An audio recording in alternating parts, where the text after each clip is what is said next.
I ask you to keep what you are about to read and hear to yourself since it's regarding an illegal activity I was once engaged in. Until I was about 16 years old, my parents, my younger sister and I had visited my grandparents' home every year during the New Year's.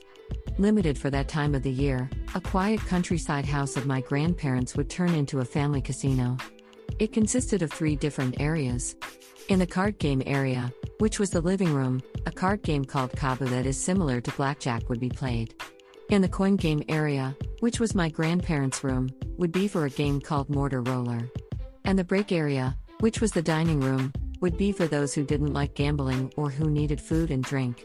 It would be open for 24 hours but only the family members could play. The coin game was organized by my grandmother. She set up a huge china mortar for sesame on the tatami floor and the players would sit around it on the floor. They would take turns and roll a 10-yen coin, which is worth about 10 cents, inside the mortar. The coin rolled along the side of the round mortar, descending gradually toward the bottom. If it landed on other coins at the bottom, the player could get them. Although the game was simple, we would be absorbed in playing and our heads and eyes were rolling with a coin above the mortar. My cousin was good at it with her own devised technique to throw in a coin. I would also win snugly with my fixation on money. Beside the excited circle, my grandfather and my father, who were not interested in gambling, would talk over Japanese tea that my grandfather would make. My grandmother would start fretting after midnight and tell us to be quiet because she had believed that the military policemen could bust in with bayonets. We laughed at her anachronism while seeing her try to mute the mortar and still live the World War II era. She upgraded the mortar one year by putting a round piece of cardboard near the bottom. The mortar's floor was raised and became wider and flatter so that it was harder to make the coin lie on top of the other. More coins to take would be left at the bottom and the game got more exciting. Those were such fond memories, and I can still hear the sound of a rolling coin inside a mortar during New Year's. Later on, the joyful grandparents' house was burned down by my grandmother's carelessness with a candle. It's gone forever.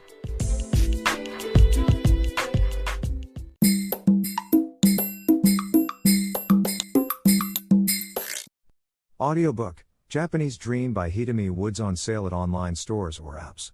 Apple, Audible, Google Play, Nook Audiobooks, 43 available distributors in total.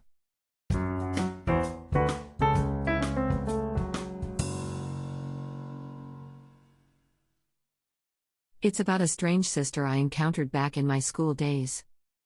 Since I became the class clown at school, I was quite popular back then, not only among the students but also among the teachers. When I needed to see a teacher at the hallway in front of the teacher's office, other teachers would come out of the office to talk with me. They would stand in a circle around me and laugh at my jokes and stories. Inevitably, it was always noisy wherever I showed up. The vice principal was a stern, rigid teacher called Sister Marie Stella. She was the oldest sister at school and dressed in a traditional, old-fashioned Catholic gown. She was strict to students and teachers alike. Everybody tried to keep away from her because she always reproved someone for something. She would appear wherever people were buzzing, to shut them up. She had recognized that I was often a seismic center of the buzz and given me a look of you again. Every time the teachers were cracking up with me in front of the teacher's office, she poked her long-veiled head out of the office. That was a signal for the end of the show. Teachers would disperse quickly while I stopped talking. Sometimes we failed to notice her and she stood behind the circle listening to me. The moment someone spotted her, they would walk away. In those cases, she would ask me what I was talking about. I would apologize and leave. And one thought occurred to me. She didn't come out to reprove us. She might want to join us. Even after I realized that, I had no way to keep talking once other teachers ran away. As a result, we just kept leaving when she came up. And one day, when we were scattering at the sight of her as usual, she grabbed my arm. She said to me, "That's it. You hate me, don't you? I know you hate me.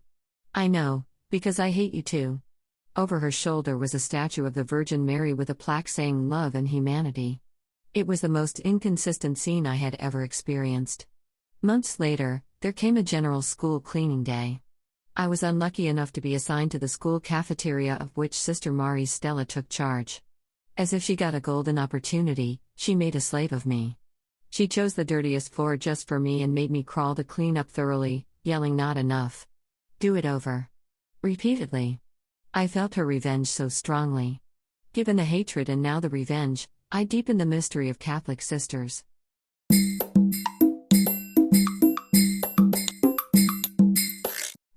Audiobook, Japanese Dream by Hidemi Woods on sale at online stores or apps.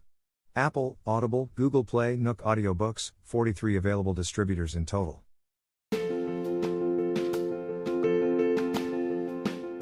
Audiobook, The Family in Kyoto, One Japanese Girl Got Freedom by Hidemi Woods on sale at online stores or apps. Apple Books, Google Play, Audible, 43 available distributors in total.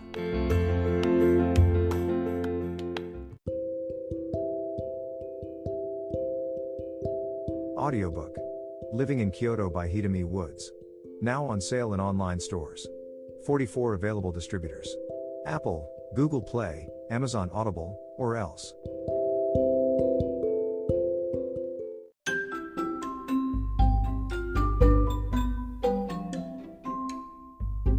大好評。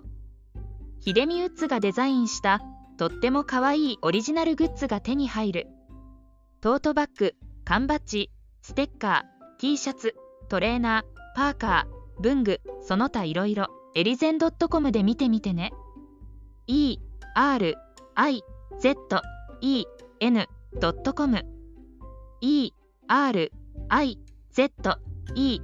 erizen.com エリゼン .com。